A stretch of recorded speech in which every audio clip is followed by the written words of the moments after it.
Hello students. Previous video I had explained about conduction. Conduction takes place in solid substances. It takes place from the hotter object will be heat transferred to the colder object, and there are two types of objects. They are conductors and insulators. That also some example already discussed. Today we will do the water and air are poor conductors of heat. How the transfer of heat takes place in these substances. So with one activity, we can learn what mode of uh, transmission of heat takes place in this type of liquids and gases. So activity 4.8.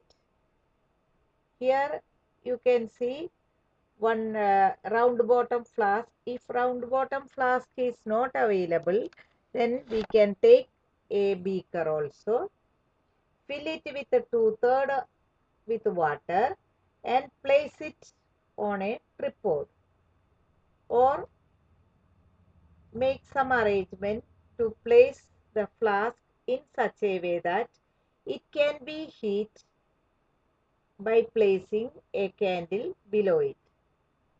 If tripod stand is kept, then it will be easy for the flame or the candle to make it heat. Then wait till the water in the flask is still. After some time, what we have to do, place a small crystal of potassium permanganate. Potassium permanganate is a chemical, violet in color, and a small piece of potassium permanganate crystal at the bottom of the flask, gently using a straw, without shaking or without stirring. With the help of a small straw, put directly at the bottom of the flask a small piece of potassium permanganate crystal. Now heat the water by placing the candle just below the crystal. So when we are putting the potassium permanganate crystal exactly at the bottom of the flask, then that place only you have to heat. Now after some time you can see what changes takes place, that you have to note down in your notebook and draw a picture what you had seen. What we can see, we can listen now. When water is heated, the water near the flame gets hot. So at the bottom of the vessel or bottom of the flask, which is very near to the flame, gets heated first. Then that water become light in weight, and that hot water rises up. Then that place become empty. So from the upper portion, the cold water from the sides moves downwards, the source of heat. This water also gets hot and rises up. So this way, slowly and slowly, the water from the bottom to the top, it will get heated.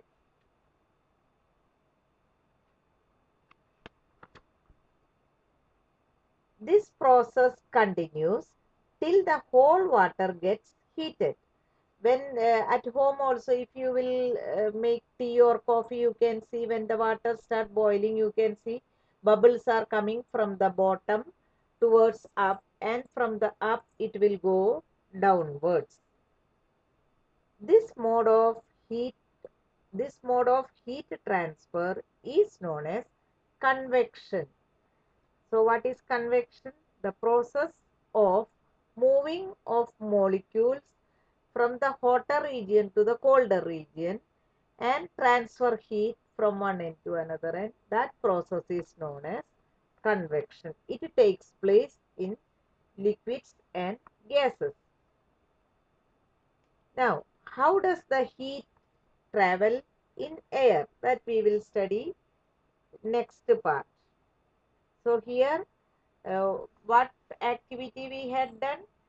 Take a round bottom flask, take 3/4 or 2/3 of the beaker with water or the flask with water and place it on a tripod and heat with a candle flame, and after some time the water is steady. That time put a small piece of potassium permanganate crystal with the help of a straw and heat exactly at the bottom of that part with the candle. Then you can see that when water is heated, the water near the flame gets hot first, and that hot water rises up. The cold water from the sides move downwards. The This water also gets heated, and this process continues till the whole water gets heated. This mode of heat of transfer is known as convection. Now students, you can see in the picture this experiment already clearly shown. So here you can see from the bottom that potassium permanganate crystal, when it will mix with water, violet color will get, and slowly when the heat is transferred from the lower portion to upper portion, the molecules will transfer the heat to each and every molecule, and the whole water will get violet in color after some time, and the bubbles also you can see from the bottom towards up and from the up towards the bottom. So circulation takes place. So this mode of heat transfer is known as convection. Now, how does the heat travel in air? In which direction does the smoke go? If we will take an incense stick, agarbatti, and try to uh, burn, you can see the smoke started coming, and one corner of the room, if you will keep a lighted incense stick, after few minutes, if you will enter the room, you will get that particular smell. Like that, if you will use the perfume spray, if one part, if you will spray, and the other side also the person will get that smell. How it spreads all over the room or outside, because the it is vapor, and vapor mixes with air. Air is always moving, so it is a gaseous substance. So gaseous substance also will be getting heated, and it will be rises up, and it spreads in all the directions. The air from the sides comes into its place. In this way the air gets heated. So here also we can see one activity given. The air near the heat source get hot and rises. The air from the sides come into its place. In this way the air gets heated. The following activity confirms this idea. So you will study one activity in the next part.